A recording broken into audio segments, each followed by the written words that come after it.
विद्यार्थी मित्रों नमस्कार। आज આપણે ધોરણ 10 માં ગુજરાતી વિષયમાં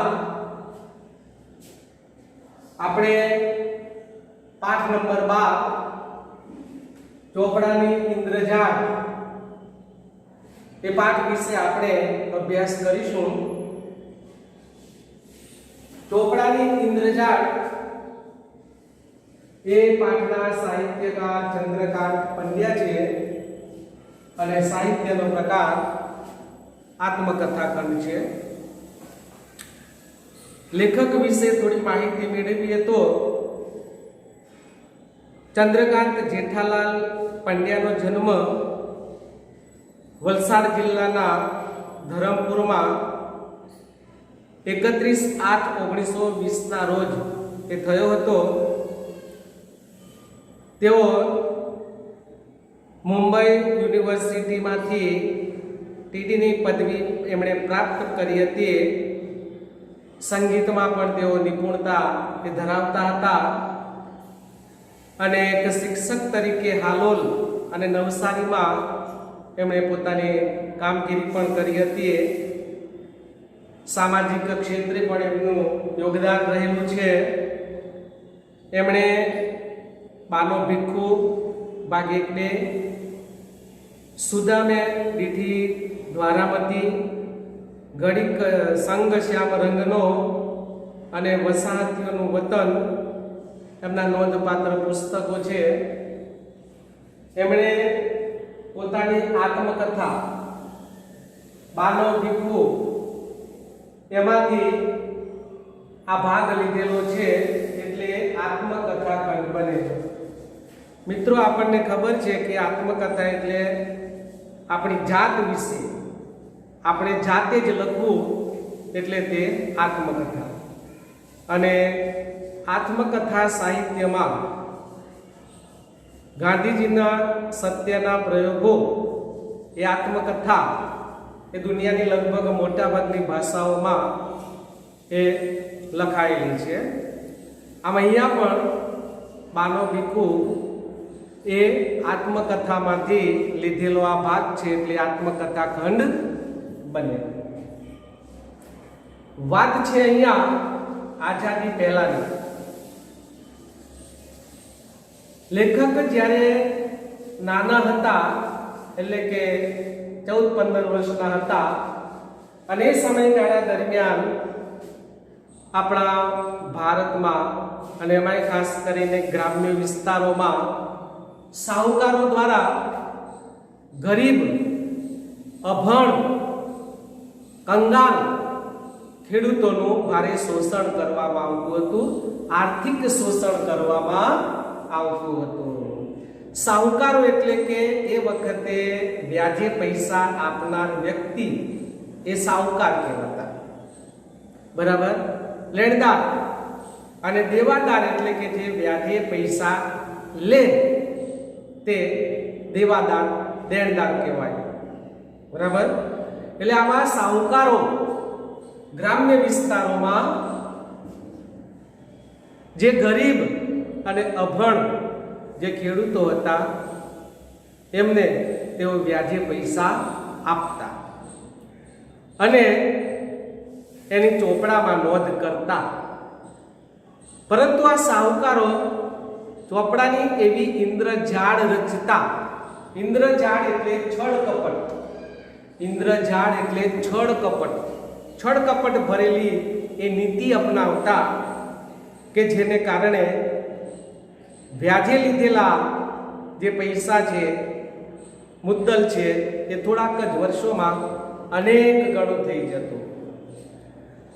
आवा गरीब खेडूतो कई ने कई चीज वस्तु आपता पण रोकड़ रकम सिवाय ચોપડામાં कई पण जमा थतुं नहोतुं। अने आ रीते साहुकारो आवा गरीब खेडूतोनुं आर्थिक पैसानी रीते आर्थिक शोषण करता अने आवा गरीब खेडूतो आ इंद्रजाळमां छल कपट भरेली ચોપડાની इंद्रजाळमां फसाता અને તેઓ જન્મો જન્મ આ સાહુકારોના ઋણી રહેતા, દેવાદાર રહેતા. મિત્રો, આ આપણને ખબર છે કે આજે પણ આપણા દેશમાં શહેરો અને ગ્રામ્ય વિસ્તારોમાં આવા ઊંચા વ્યાજે પૈસા નિર્ધાર કરનારા લોકો પણ છે અને જે દેવાદારને એ પાયમાલ કરી દેતા હોય છે. આ આઝાદી પહેલાની અને આઝાદી પછી પણ આ પરિસ્થિતિ છે, પણ આઝાદી પહેલા તો આ પરિસ્થિતિ વધારે જોવા મળતી હતી. એમાં લેખક ચંદ્રકાંત પંડ્યા, એમના પિતા જેઠાલાલ, એમણે પણ આવો ધીરધારનો, સાહુકારીનો એ ધંધો સ્વીકારેલો. ધીરધાર એટલે પૈસા વ્યાજે આપવા, એને ધીરધાર કહેવામાં આવે છે. અને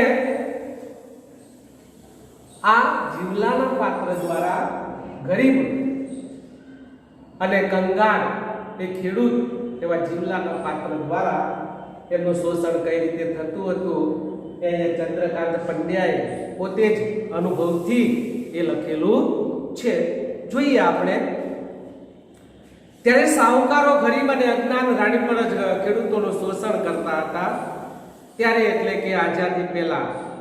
જો અહીંયા આપણે વિચારવાનું કે એમનો લેખક ચંદ્રકાંત પંડ્યાનો જન્મ એ 1920માં થયેલો અને આગળ કહ્યું છે કે તેઓ ઉઘરાણીએ જતા ત્યારે તેમની ઉંમર 14 વર્ષની હતી.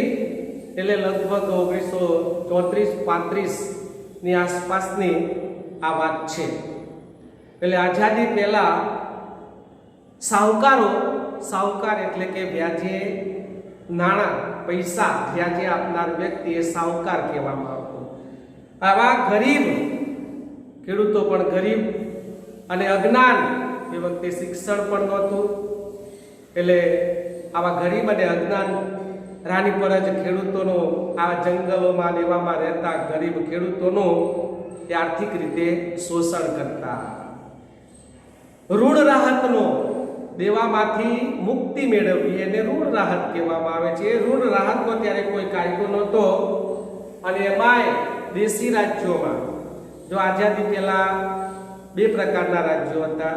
એક દેશી રાજ્યો એટલે કે જ્યાં દેશી રાજાઓ, આપણા ભારતના જ રાજાઓ રાજ્ય કરતા, અને બીજું બ્રિટિશ રાજ્ય એટલે કે અંગ્રેજો જે રાજ્ય કરતા હતા એ વિસ્તારો, અને દેશી રાજાઓ રાજ્ય કરતા હતા એ વિસ્તારો. એટલે આવા દેશી રાજ્યોમાં તો આવા જે શોષણ કરનારા સાહુકારોને ઘી કેળા હતા. ઘી કેળા હોવા એટલે કે માલામાલ હોવું, ખૂબ પૈસા કમાવવા. આવા ગરીબ ખેડૂતોને વ્યાજે પૈસા આપતા અને વ્યાજ લઈને માલામાલ થઈ જતા. રાજા અને અમલદારના જુલ્મો છે એને એના કરતા પણ ચડી જાય તેવી આ શરીફ એટલે આબરૂદાર કહેવાતા, સમાજમાં આબરૂદાર કહેવાતા સાહુકારો આ લૂંટારાની જેમ, ડાકુઓની જેમ એ આવા ગરીબ ખેડૂતોનું શોષણ કરતા, લૂંટ કરતા અને એમના હાડ માંસને ચૂંટવામાં જરાય અરેરાટી, દુઃખ અનુભવતા ન હતા. એ વખતે આવી ગરીબ કચડાયેલી પ્રજાનો કોઈ રણી ધણી નહોતો. એમનો કોઈ આ દુઃખ દૂર કરે એવું કોઈ નહોતું. આ રાકડી, ગરીબ, ભોળી, લંગોટિયા પ્રજા, લંગોટી પહેરે એવી ગરીબ, એકાદ વસ્ત્ર લંગોટી જેવું પહેર્યું હોય તેવી ગરીબ આ ખેડૂત પ્રજા એ મૂંગા ઢોરની જેમ આ બધું જ સહન કરી લેતી અને મૂંગા ઢોર કરતા પણ બદતર એટલે કે વધારે ખરાબ એ જીવન જીવતા હતા. ઉજ્જડ જમીન કેવી? ઉજ્જડ જમીન. અને ઉજ્જડ જમીનમાં જે કંઈ થોડું ઘણું પાકે બિનઉપજાઉ જમીન કહેવાય. ઉપજાઉ તેનું વિરોધી બિનઉપજાઉ. બિનઉપજાઉ જમીન, ગરીબ ખેડૂત એટલે અંદર ખાતર પણ ના નાખી શકે, એટલે અંદર થોડું ઘણું જ પાકે. તો આવી ઉજ્જડ જમીનમાં થોડું ઘણું જે કંઈક પાકે ને એમાં પાછો બધાયનો લાગો, ભાગ, બધાને ભાગ આપવો પડે. એમાં રાજાને ભાગ આપવો પડે, અમલદાર ધગડું એટલે પોલીસ, તલાટી, ભુવા અને સાવકાર, આ તમામને જે કંઈ થોડું ઘણું ગરીબ ખેડૂતના ખેતરમાં પાકે એમાંથી થોડું ઘણું એમને આપવું પડતું, એમને ભાગ આપવો પડતો, બરાબર. અને પ્રસંગે કોઈ પ્રસંગ હોય તો આ બધાનું આ ગરીબ ખેડૂતો એમના ઘેર જઈને મફતમાં કામ પણ કરતા. અને ગુલામીથી ગુલામ કરતા, ગુલામ મફતમાં કામ કરનાર વ્યક્તિ એને ગુલામ કહેવામાં આવે. પહેલાના વખતમાં ગુલામી પ્રથા હતી. તો આવા ગુલામની જેમ આ લોકો જિંદગી જીવતા, એનાથી વધારે ખરાબ જિંદગી જીવતા અને વધારાનું કામ હોય તો પણ એમના ઘેર જઈને મફતમાં કામ કરતા. અને આવા લાચાર, અભણ આ ગરીબ લોકોનું, ગરીબ ખેડૂતોનું આવા ભણેલા લોકો તેમની લાચારીનો લાભ ઉઠાવતા હતા. અને 17 નું ગણિત, 17 નું ગણિત રૂઢિપ્રયોગ છે, એટલે કે છેતરપિંડી ભરેલો વ્યવહાર, છેતરપિંડી ભરેલો હિસાબ એ કરીને આ સાવકારો ચોપડાની એવી ઇન્દ્રજાળ રચતા. ચોપડો જે ઉધાર જમાનો, લાલ કલરનો ચોપડો આવે છે, ઉપરનું પૂઠું લાલ આવે છે અને એમાં બંને પાના ઉપર ઉધાર જમા હોય છે લખેલું. એવા ચોપડાની એવી ઇન્દ્રજાળ છળકપટ રચતા કે જેને કારણે આ ગરીબ ખેડૂતો ક્યારેય એમની 7 પેઢી એ ઋણમાંથી, એ દેવામાંથી મુક્ત થઈ શકતા નહીં. 7 પેઢી સુધી એમનું દેવું ચાલતું. એવી એ ચોપડાની છળ કપટ ભરેલી નીતિ હતી.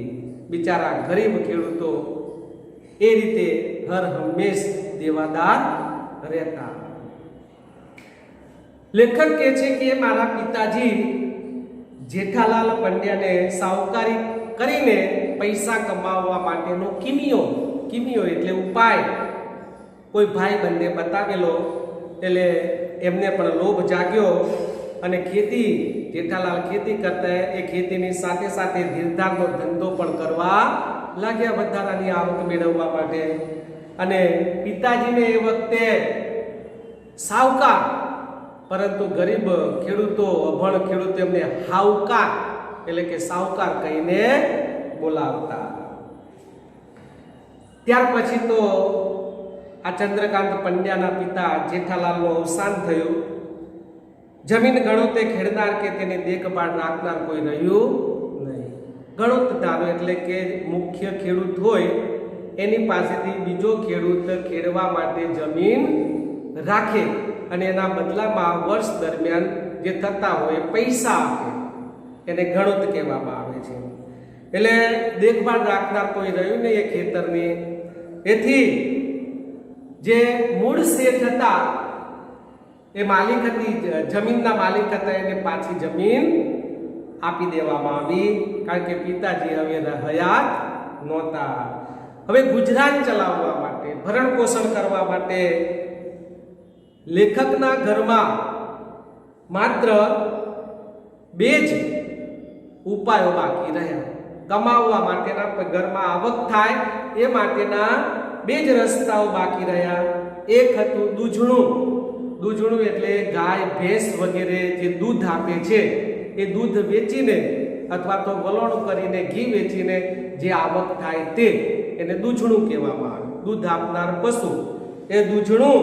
અને પિતાજીની ઉઘરાણી, પિતાજીએ જે ગરીબ ખેડૂતોને વ્યાજે પૈસા આપ્યા હતા એનું વ્યાજ ઉઘરાવવું, એ જ 2 એમના માટે આવકના સાધનો બાકી રહ્યા હતા. વિધવા બા વિધવા બની હતી, એટલે વિધવા બાને માથે પાછા ઘણી બધી જવાબદારી પણ આવી પડી હતી. એમાં 2 નાના દીકરા, 1 નાની દીકરી, ઉપરાંત 3 પરણેલી બહેનો, આ બધાનો વ્યવહાર એ જાળવવાની, સાચવવાની સગળી જવાબદારી બાના માથે આવી પડી હતી. જ્યારે લેખક તો પોતે ત્યારે તે 14 વર્ષના હતા એટલે કમાણી કરી શકતા નહોતા. એટલે ઘરનો વ્યવહાર પણ જાળવવો પડે, સામાજિક વ્યવહારો પણ જાળવવા પડે, દીકરીના જે ખર્ચાઓ હોય એ પણ સહન કરવા પડે. એટલે બાના માથે ઘણી બધી જવાબદારી એ આવી પડી હતી. એક નાનું ખેતર જે હતું એ બાપુજીના નામે હતું, તે ઉપજાવ નહીં, બિન ઉપજાવ હતું. એ ખેતર હતું પણ એમાં કંઈ પાકતું નહોતું. એટલે નાની બહેનના લગ્ન વખતે આર્થિક સંકળાશને કારણે એ ખેતર વેચી માર્યું. એક ખેતર હતું પણ બિન ઉપજાવ હતું, તેમાંથી કંઈ પાકતું નહોતું. આથી એક બહેનના લગ્ન વખતે પૈસા લાવવા ક્યાંથી એના લગ્ન કરવા માટે, એટલે એ ખેતર વેચી દેવું પડ્યું અને એના પૈસા જે કંઈ આવ્યા એમાંથી બહેનના લગ્ન કરે. એટલે ખેતર હતું એ વેચી મારવામાં આવ્યું આર્થિક સંકળાશને કારણે. બા બિચારી દિવસ રાત ઢોર વૈતરું કરતી, કદી જંપીને બેસે નહીં. જો બા હર હંમેશ કામ કરતી, કોઈને ત્યાં જરૂરી હોય ને તો રાંધી આવે અને ત્યારે માંડ માંડ 2 ટંકના 2 સમયનો ભોજન પ્રાપ્ત થતું. જો માં પિતાજીના અવસાન પછી કે લેખક કહે છે કે માં બિચારી ઢોર વૈતરું કરતી અને કુટુંબનું ભરણ પોષણ થાય એવા પ્રયત્ન કરતી. જો આપણે ત્યાં કહેવત છે ને કે ઘોડે ચડનાર બાપ મરજો પણ પાણી ભરનાર માં જીવજો. માં ગમે તે કરીને પોતાના સંતાનોનું એ ભરણ પોષણ, ખાવા પીવાની, ભણવાની સગવડ એ કરી દેતી હોય છે. તેથી તો માં એ માં છે. ગમે તેવી કપરી પરિસ્થિતિમાં એ કદી હિંમત હારે નહીં. બરાબર. આગળ લેખક કહે છે કે બાપુજી જે સાહુકારીનો ધંધો કરતા પણ ઘરમાં ભાગ્યે જ બચત મૂકી ગયેલા, બચત કોઈ હતી નહીં. બરાબર. એટલે કુટુંબનો બોજો એકલે હાથે ઉંચકવામાં આ બાને 9 નેજા પડતા. રૂઢિપ્રયોગ છે 9 નેજા પડવા એટલે ખૂબ જ મુશ્કેલી પડતી. એટલે બા મુશ્કેલીઓ વેઠીને પણ પોતાના કુટુંબનું ભરણ પોષણ કરતી. 9 નેજા પડવા એટલે ભારે તકલીફ પડવી, ખૂબ મુશ્કેલી પડવી. દીકરામાં કે લેખક કહે છે કે હું સૌથી મોટો, એટલે 14 વર્ષની ઉંમરે ગામડે ઉઘરાણી કરવા માટે ક્યારે બા મને મોકલતી. જો લેખક 14 વર્ષના હતા ત્યારે બા જે પોતાના પિતાએ જે પૈસા આપ્યા હતા ને એમની ઉઘરાણી વ્યાજ ઉઘરાવવા માટે કે જે કંઈ ખેડૂતો આપે એ લેવા માટે લેખકને જવું પડતું અને બા લેખકને મોકલતા, કારણ કે સૌથી મોટા ઘરમાં એ જ હતા. દેવાદારો પણ કેવા હતા? પ્રામાણિક હતા. પણ બિચારા એ શું કરે, ખેતીમાં એવા દિવસો આવતા, દિવસે વર્ષો વર્ષ ખરાબ વર્ષ આવતા જતા. એટલે કે વરસાદ ઓછો પડે, પાક ના પાકે તો ખેડૂતો માટે એ વખતે ખરાબ વર્ષ કહેવાય. કારણ કે એ વખતે આવી સિંચાઈની સગવડ નહોતી, એટલે માત્ર વરસાદ ઉપર જ આધાર ખેતીનો રહેતો. એટલે વરસાદ ના પડે તો ખેડૂતનો જે પાક હતો એ બધો નકામો થઈ જતો, બળી જતો. એટલે વર્ષો પણ કાઠા આવવા લાગ્યા. એટલે બિચારા ખેડૂતો આપે ક્યાંથી? એટલે લેણદારો ને રોકડમાં કશું આપી શકે નહીં. થોડું ઘણું જે પાકે એ તો એમના કુટુંબ માટે પણ રાખતા અને સાથે સાથે સાહુકારને થોડું ઘણું આપે, કારણ કે એમના કુટુંબને આપદા મુશ્કેલી ન પડે એટલા માટે. એટલે પેટે પાટા બાંધીને આછું પાતળું ખાઈને પણ તેઓ વ્યાજ પેટે જે કંઈ પાકે થોડું ઘણું તેમાંથી સાહુકારના છોકરા ભૂખે ન મરે એટલા માટે એમ સમજીને, કારણ કે પ્રામાણિક હતા, એમ સમજીને તેઓ સાહુકારોને થોડામાંથી થોડું પણ આપતા. ધરમપુરથી કે 5 માઇલ દૂર એક મરગમાળ ગામ હતું. આ મરગમાળ ગામમાં રાની પરજ કોમનો જીવલો એ નામનો ખેડૂત હતો અને એ જીવલાએ આ લેખકના પિતા પાસેથી વ્યાજે પૈસા લીધેલા. એટલે કાઠા વર્ષોમાં, ખરાબ વર્ષોમાં જીવલાની સ્થિતિ બહુ કપરી થઈ ગયેલી. પૈસા તો બહુ મળે નહીં, પણ બાપુના મૃત્યુ પછી એ વર્ષો વર્ષ આ લેખકના ઘેર ડાંગર, કઠોળ, લાકડા, ગોળ, કેરી, શાકભાજી, ઢોર માટે ઘાસ એવું કઈ ને કઈ વ્યાજ પેટે, માત્ર જો વ્યાજ પેટે આપી જતા. આ જીવલો આપી જતો. વર્ષે ગમે તેટલું નબળું હોય, વરસાદ ન પડ્યો, પાક ન પાકે, તો પણ કાઠા વર્ષોમાં સાહુકારના પોયરા એટલે છોકરા, સાહુકારના છોકરા ભૂખે ન મરે, એમને આપદા મુશ્કેલી ન પડવી જોઈએ એમ સમજીને કઈ ને કઈ આ જીવલો આપી જતો. આમ જીવલો એ દાનતનો શુદ્ધ હતો. જીવલો દાનતનો શુદ્ધ હતો એમ કઈ રીતે કહી શકાય? કાઠા વર્ષોમાં એટલે કે ખરાબ વર્ષોમાં, એટલે કે વરસાદ ન પડે ને ઓછો પાક પાકે એવા સમયમાં પણ આ જીવલો લેખકના ઘેર આવીને લાકડા ને કઠોળ ને ડાંગર ને ગોળ ને કેરી, શાકભાજી, ઢોર માટે ઘાસ ને આ બધું આપી જાય. એના ઉપરથી કહી શકાય કે જીવલો દાનતનો શુદ્ધ હતો, પ્રામાણિક હતો. બાપુ કે ગુજરી ગયા પછી બા લેખકને ઉઘરાણીએ મોકલતા, બરાબર. અને કેટલીક વખત જીવલો લેખકને ઘેર પણ આવતો. લેખક ઉપર ભરપૂર પ્રેમ એટલે શેરડી, બોર, જાંબુ, કેરી એવું કઈ ને કઈ લેખક માટે આ જીવલો લેતો આવતો. એની સાથે કોઈ વાર એનો પુત્ર જે ગોવિંદ છે એ ગોવિંદ પણ આવતો. એટલે જીવલાના છોકરાનું નામ ગોવિંદ હતું. એ અહીંયા શહેર ધરમપુર જોવા માટે, શહેર જોવા માટે, હેર એટલે શહેર, તળપદો શબ્દ છે, એ જોવા માટે આ ગોવિંદ પણ પોતાના પિતા જીવલાની સાથે એ લેખકને ત્યાં આવતો. લંગોટી ને મેલું જીર્ણ ડગલું એનો પોશાક. તો જીવલાનો પોશાક કેવો હતો? લંગોટી પહેરતો, એક નાનકડું પોતિયું પહેરતો અને જીર્ણ ફાટેલું, તૂટેલું, જૂનું એ ડગલું ઉપર પહેરતો. એ જ એનો પોશાક, એની ગરીબાઈ દર્શાવે છે. જુવાનીમાં પણ ખખડી ગયેલો એ જીવલો હતો. જ્યાં પૂરતું અનાજ જ ના પાકે તો ખાવાનો ખોરાક ક્યાંથી લાવે? એટલે પૂરતું પોષણ ન મળવાને કારણે એ જુવાનીમાં પણ એ ખખડી ગયેલો, બરાબર. હાડપિંજર જેવો એ બની ગયેલો. તો એનો પુત્ર ગરીબડો, અર્ધનગ્ન દશામાં, દરિદ્રતાને પણ શરમાવે તેવો ફાટેલા તૂટેલા કપડાં પહેરેલો ગોવિંદ એ પણ દરિદ્રતાને શરમાવે તેવો હતો. જીવલાના કુટુંબની આવી કરુણ દશા છતાં તેની વફાદારી મુખ સાક્ષી જેવો હું માત્ર જોયા કરતો. જીવલો આટલો ગરીબ છતાં પણ પ્રામાણિક કઈ ને કઈ આપવા માટે આવતો. ત્યારે એની પ્રામાણિકતા જોઈને કે હું મુખ એટલે કે ચૂપ થઈને આ બધું જોયા કરતો. આમ જીવલો એ ખૂબ જ દરિદ્ર હતો, ખૂબ જ ગરીબ હતો અને એની પરિસ્થિતિ ખૂબ જ ખરાબ હતી. મિત્રો, આગળનો પાઠ આપણે પછી જોઈશું.